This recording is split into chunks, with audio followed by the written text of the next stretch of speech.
I'm Muge Ersoy.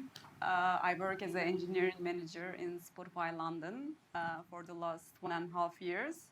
I'm part of premium business unit, which is responsible everything that premium customers pays, student, family, standard account, and some bundlings between Showtime, Hulu with Spotify.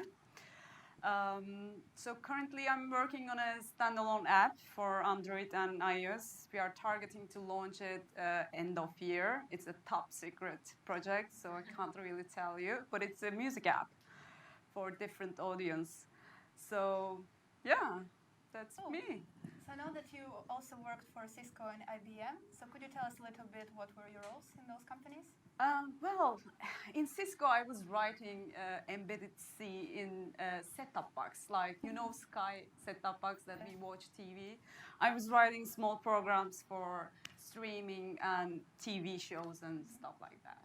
And in IBM, I moved a bit off to finance. I was writing mobile apps for banks like NatWest or RBS or all the pretty much known banks.